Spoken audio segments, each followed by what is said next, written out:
नमस्कार दोस्तों, मैं सचिन राय। मेरे YouTube channel PAT with Sachin में फिर से आपका स्वागत है। जैसे कि आज के हम इस वीडियो में पीएटी में पिछले वर्ष के जो प्रश्न आए हैं, महत्वपूर्ण प्रश्न, उनके बारे में जानेंगे और उनके बारे में डिस्कस करेंगे। क्योंकि पीएटी का पेपर अब होने वाला है, तो इसके लिए दोस्तों मैं हर रोज़ आपके लिए नए नए एक सेट लेकर आऊँगा, जिससे कि आप उनको ज़रूर देखें और मेरे साथ बने रहें। जैसे कि आज हम कृषि के द्वितीय सेट के बारे में बात करेंगे, जिसमें फसल उत्पादन एवं पशुपालन के कुछ प्रश्नों को देखेंगे और उनके बारे में विस्तार से डिस्कस करेंगे कि किसका संबंध किससे है। और जैसे अभी अभी जो पशु गणना 2019 में 20वीं पशु गणना हुई है, तो कुछ प्रश्न उनसे भी आए हैं, तो उनसे भी हम बात करेंगे। जैसे कि पहला हमारा क्वेश्चन है कि एक लैक्टोमीटर में चिन्ह होते हैं। जैसे कि दोस्तों आपको पता है, लैक्टोमीटर दूध का अपेक्षित घनत्व नापने के लिए किया जाता है, यानी दूध की शुद्धता बताने के लिए किया जाता है। तो लैक्टोमीटर का आविष्कार लिवरपूल वैज्ञानिक डिकास ने किया था और यह एक प्रकार का हाइड्रोमीटर ही होता है जो दूध में पानी की मात्रा को बताता है। तो और लेकिन जब हम दूध में पानी की मात्रा को हम देखते हैं, तो इसमें शुद्ध दूध की रीडिंग 32 आती है। यदि 32 रीडिंग आ रही है तो दूध में किसी प्रकार की मिलावट नहीं है, दूध अच्छा है। और लैक्टोमीटर आर्किमिडीज जो वैज्ञानिक हैं, उनके सिद्धांत पर ये कार्य करता है। और एक बात, विशेष बात और जो ध्यान रखने योग्य है कि जब भी हम दूध का हम चेक करें, तो उस समय दूध का तापमान 20 अंश डिग्री सेल्सियस होना चाहिए, तभी हमें ठीक से रीडिंग मिल पाती है। लगभग इतना एवरेज तापमान तो होना चाहिए। तो ये हमारा पहला क्वेश्चन था। तो इसमें पूछा गया है कि एक लैक्टोमीटर में चिन्ह होते हैं। कहने का मतलब एक लैक्टोमीटर में कितने पैमाने बने होते हैं, तो 0 से लेकर 40 तक पैमाने इसमें होते हैं और शुद्ध रीडिंग आती है 32। अब नंबर हमारा 102वां क्वेश्चन है। यदि दूध की सही लैक्टोमीटर रीडिंग 25 है तो दूध का अपेक्षित घनत्व होगा। कहने का मतलब यदि दूध में मिलावट नहीं है या थोड़ी सी उसमें पानी की मात्रा है, तो उसका अपेक्षित घनत्व कितना होगा, तो उसका अपेक्षित घनत्व होगा 1.025 अपेक्षित घनत्व होगा। इसके बाद हम अब 103 क्वेश्चन की हम बात करेंगे। गाय के मक्खनीय दूध का अपेक्षित घनत्व कितना होता है। यानी कि गाय जब दूध से हम मक्खन निकाल लेते हैं, तो उस समय बचा हुआ जो रहता है उसे मक्खनीय दूध कहते हैं। तो उसका अपेक्षित घनत्व कितना होगा, 1.020, यानी अपेक्षित घनत्व कम हो जाता है, क्योंकि उससे हम पोषक तत्व निकाल लेते हैं। नंबर 104 क्वेश्चन की हम बात करेंगे। तो गाय के शुद्ध दूध का अपेक्षित घनत्व कितना होता है। जैसे दूध का हम अपेक्षित घनत्व की बात करें, तो गाय के दूध का अपेक्षित घनत्व होता है 1.026। और इसी प्रकार भैंस के दूध का अपेक्षित घनत्व की हम बात करें तो 1.036 लगभग इतना होता है।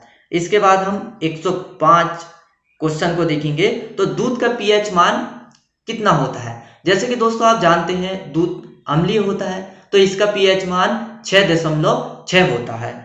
और दूध की अम्लता, जो जैसे हम दूध का दोहन करते हैं और दूध को लाते हैं, तो उसकी अम्लता होती है 0.11 या इससे 0.15 तक होती है। और यदि अम्लता बढ़ जाती है तो उसकी अम्लता 0.18 तक हो जाती है। नंबर 106 क्वेश्चन की हम बात करेंगे।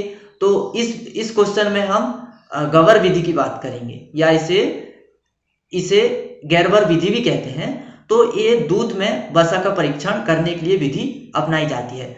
तो इस विधि को जो है 1891 में स्विट्जरलैंड के वैज्ञानिक डॉक्टर निकाल्स गैरवर ने दिया था।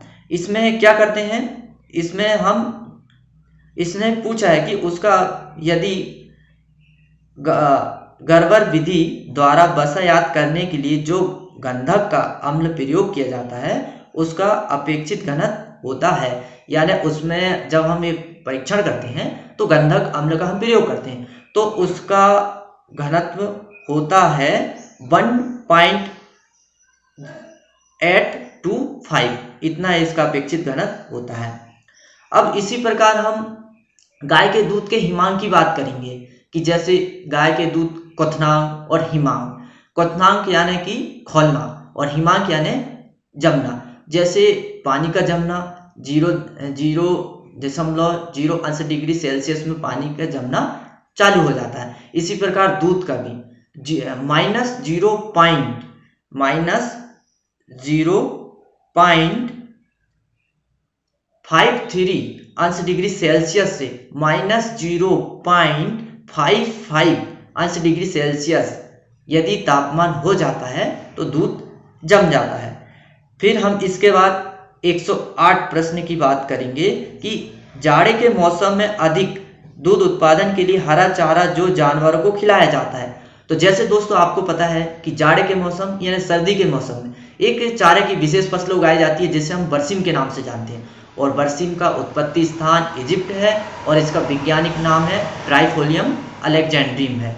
तो ये और इसकी बुआई अक्टूबर-नवंबर में की जाती है। तो ये सर्दी की विशेष फसल है जो चारे के लिए उपयोग की जाती है। अब हम 109 नंबर के क्वेश्चन की बात करेंगे कि एक खली जिसमें 5% नाइट्रोजन की मात्रा, इसकी कच्ची प्रोटीन की मात्रा होगी तो इसमें 21.25% कच्ची प्रोटीन की मात्रा होगी। अब हे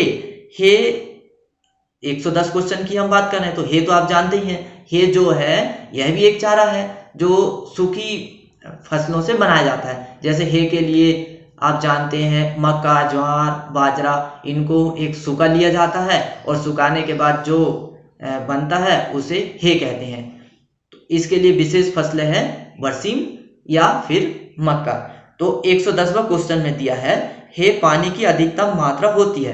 कहने का मतलब हे चारा में जो हम इसको स्टोरेज करते हैं उसमें पानी की मात्रा कितनी होती है या होनी चाहिए। तो उसमें नमी की मात्रा या पानी की मात्रा 15 डिग्री सेल्सियस होनी चाहिए। इससे कम होनी चाहिए लेकिन इससे अधिक नहीं होनी चाहिए। यदि इससे अधिक पानी होगा उसमें तो किण्वन की क्रिया चालू हो जाएगी और जब किण्वन की क्रिया चालू हो जाएगी तो चारा हमारा फफूंदी लग जाएगी और वो खराब हो जाएगा। उसमें एक प्रकार का गंध आने लगेगी और पशु से खाना पसंद नहीं करता है। तो इसलिए 15% पानी इसमें होना चाहिए। नंबर 111 क्वेश्चन की हम बात करेंगे तो अच्छी साइलेज का पीएच मान होता है। तो साइलेज 3 प्रकार की होती है, एक अच्छी साइलेज, बहुत अच्छी साइलेज और मध्यम साइलेज। तो हम अभी अच्छी साइलेज के पीएच मान की बात कर रहे हैं तो उसका पीएच मान होता है 3.5 से 4.2 होता है और पीएच मान का मतलब होता है पावर ऑफ हाइड्रोजन। और पीएच की खोज जो है 1909 में सोरेनसन एक वैज्ञानिक है, इन्होंने इसकी खोज की थी। अब इसके बाद में हम बात करेंगे 112वां क्वेश्चन, हरी मक्का में साइलेज बनाने के लिए उसमें शुष्क पदार्थ की मात्रा होनी चाहिए।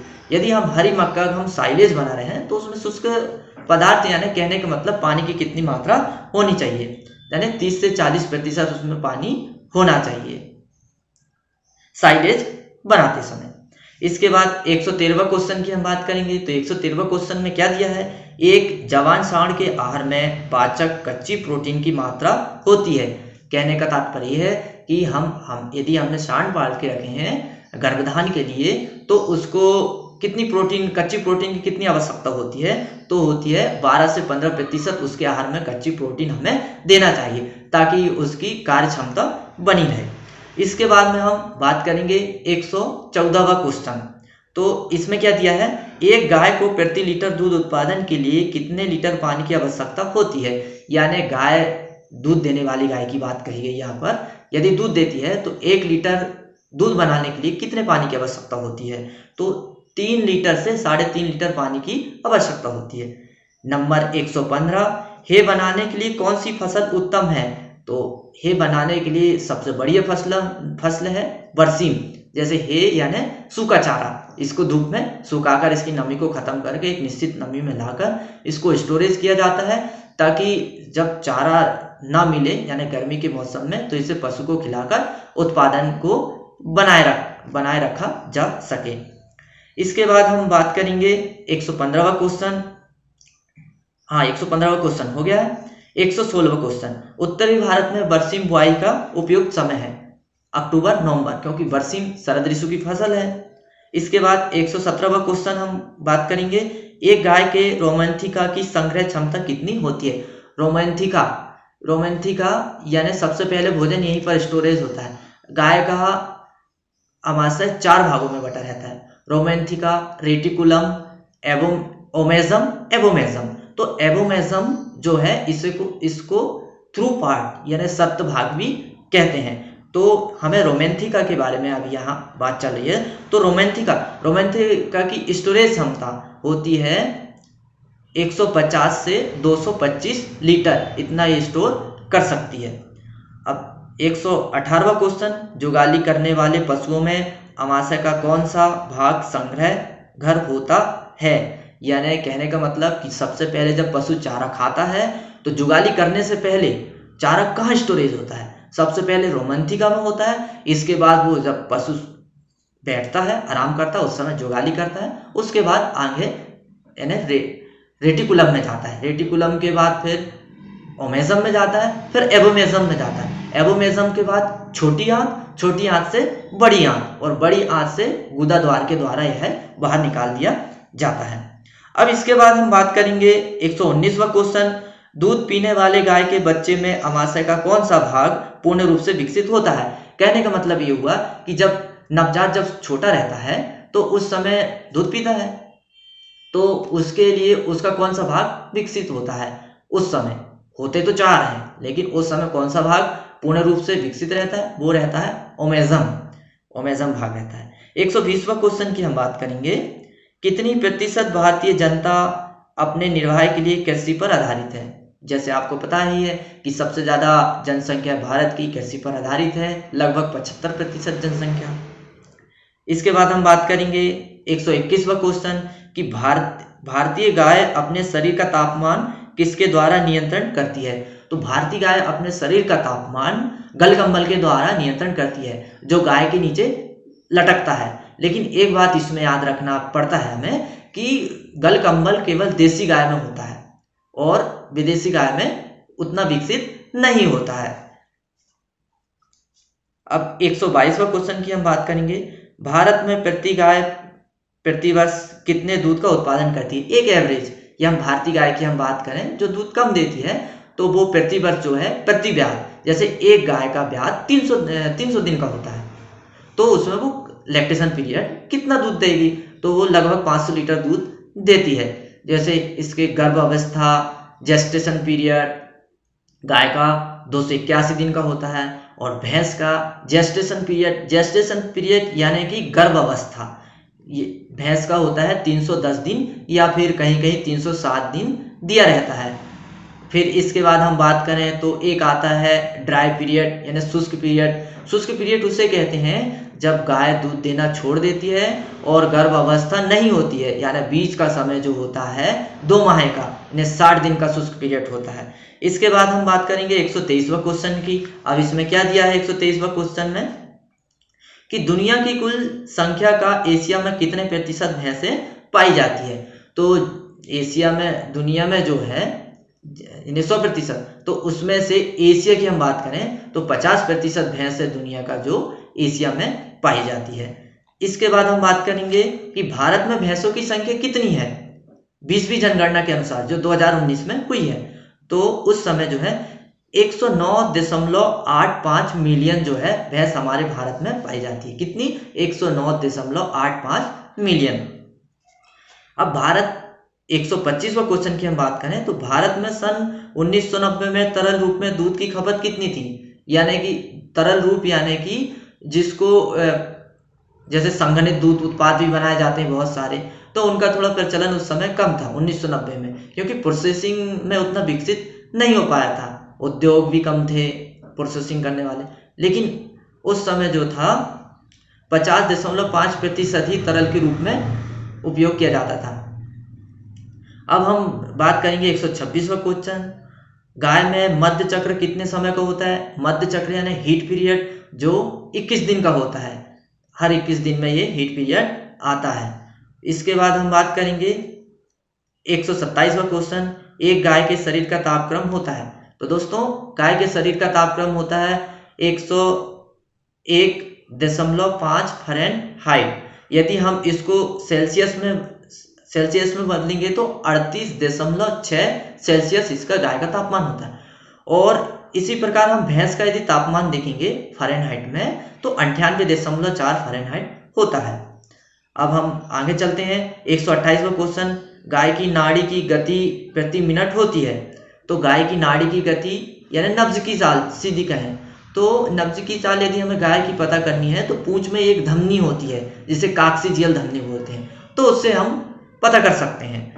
तो गाय की नब्ज की चाल प्रति मिनट होती है 45 से 65 बार। अब 129वां क्वेश्चन की हम बात करें तो बकरी की श्वासन दर प्रति मिनट होती है, यानी बकरी जो है 1 मिनट में कितने बार सांस लेती है। 12 से 20 बार सांस लेती है बकरी एक बार में।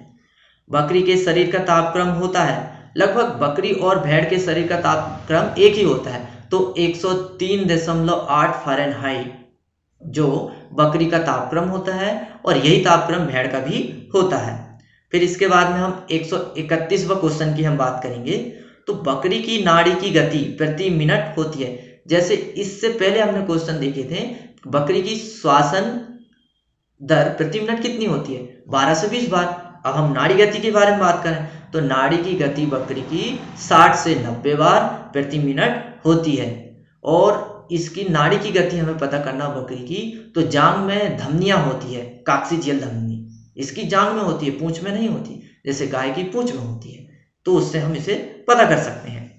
अब 133वां क्वेश्चन की हम बात करेंगे तो गाय की श्वासन दर प्रति मिनट कितनी होती है। जैसे गाय का हमने अभी क्या देखे, तापमान देखे 101.5 फ़ारेनहाइट होता है और यदि हम सेल्सियस में देखेंगे तो 38.6 सेल्सियस होता है। उसी प्रकार गाय की श्वासन दर प्रति मिनट 20 से 25 बार होती है।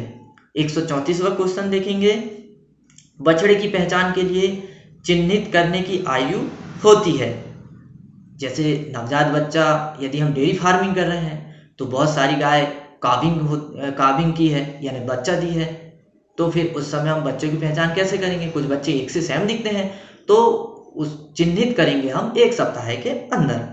इसके बाद 135वां क्वेश्चन की बात करेंगे कि एक दोहरी विधि वाली पशुशाला जिसकी लंबाई 34.6 मीटर व चौड़ाई 10.98 मीटर है, तो इस प्रकार की जो पशुशाला है तो इसमें कितनी गाय हम रख सकते हैं, तो हम इसमें 20 गाय रख सकते हैं। फिर इसके बाद में 136वां क्वेश्चन की हम बात करेंगे, एक दोहरी पूंछ से पूंछ विधि वाली पशुशाला की चौड़ाई होती है। अभी हमने देखे थे दोहरी जो जिसमें 20 गाय हम रख सकते हैं, लेकिन अब इसने पूछा है कि एक पशुशाला है पूंछ से पूंछ और उसकी चौड़ाई कितनी आप रखोगे, तो 12.5 मीटर हम उसकी चौड़ाई रखेंगे। एक बैल की सामान्य नाड़ी की गति होती है। जैसे गाय की नाड़ी की गति हमने देखे थे, इसी प्रकार एक बैल की सामान्य नाड़ी गति होती है।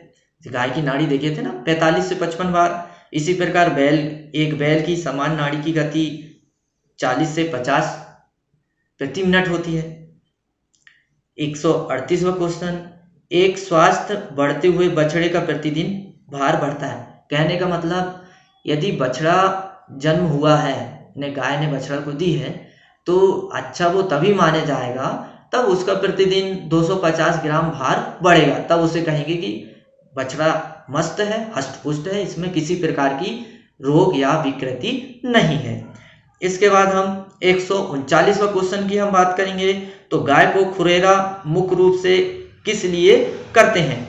तो गाय को खुरेरा मुख्य रूप से रक्त संचार बढ़ाने के लिए करते हैं ताकि रक्त संचार अच्छा हो और उससे क्या है दूध बनने में भी मदद मिलती है, इसलिए हम खुरेरा करते हैं। खुरेरा के लिए ब्रश आता है, उससे हम गाय के शरीर में चलाते हैं जिससे रक्त का संचार बढ़े।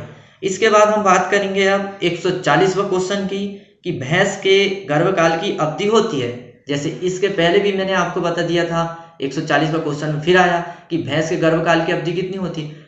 होती तो है भैंस के गर्भकाल की अवधि 310 दिन होती है, लेकिन कभी कभी पेपर में 307 दिन भी पूछ लिया जाता है, तो हमें दोनों याद रखना पड़ेगा। और यदि माह में पूछे तो 10 माह।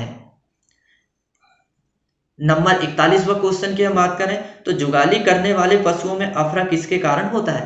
अफरा अफरा यदि इसको हम कहेंगे गैस का बनना, ये अफरा यानी गैस का बनना, जिसमें पशु ऊपरी सांस लेने लगता है और उसका पेट फूल जाता है। और इस गैस को निकालने के लिए एक यंत्र भी आता है जिसे, तो रुमेन में गैस भर जाने के कारण अफरा होता है गाय में। तो ये अफरा की समस्या ज्यादा हरा चारा खिलाने में भी होती है। अब 142वां क्वेश्चन हम देखेंगे, मुर्रा भैंस के पहले ब्यात की औसत आयु है। कहने का तात्पर्य है कि जब मुर्रा प्रथम बार बच्चा देती है तो उसकी आयु कितनी होती है? उसकी आयु होती है 37 महीने। कितनी होती है? 37 महीने। कहने का मतलब ये हुआ कि 2.5 साल में वो जो है परिपक्व हो जाती है। और हीपर बोलते हैं जिसको, प्रथम बार बच्चे देने वाली जो भैंस की, जिसको पड्डा बोलते हैं गांव में, तो उसको हीफर बोलते हैं। तो प्रथम बार जो है 37 महीने यानी 37 महीने में वो प्रथम बार बच्चा दे देती है। इसके बाद हम 143वां क्वेश्चन की हम बात करेंगे, एक गाय से दूध दोहने की क्रिया कितने समय में पूर्ण हो जानी चाहिए? यदि अच्छा दूध का उत्पादन लेना है तो 7 मिनट में दोहन की क्रिया पूर्ण हो जानी चाहिए। फिर इसके बाद में इसी से एक क्वेश्चन और है 144वां, भैंस दोहने का उत्तम तरीका कौन सा है? या भैंस कहें या तो गाय कहें, दोनों के थन बड़े होते हैं, तो इनको दोहने का उत्तम तरीका होता है पूर्ण हस्त विधि। इसी से पूर्ण दूध निकाला जा सकता है। और भी है, चुटकी विधि है और अंगूठा विधि है, बहुत सारी विधि है। फिर इसके बाद में 145वां क्वेश्चन की हम बात करेंगे, गाय के दूध में वसा गोलिकाओं का औसत आकार कितना होता है? कहने का मतलब कि जो गाय का दूध में इमल्सन के रूप में वसा पाई जाती है, तो उस वसा के जो कणों का आकार कितना होता है? उसका होता है 3 से 5 म्यू। म्यू जो है मिलीमीटर से भी छोटा होता है। तो ये गोलिकाओं का आकार होता है। फिर 146वां क्वेश्चन, दूध में वसा को प्रभावित करने वाले कारकों में सबसे अधिक प्रभाव होता है। कहने का मतलब ये है,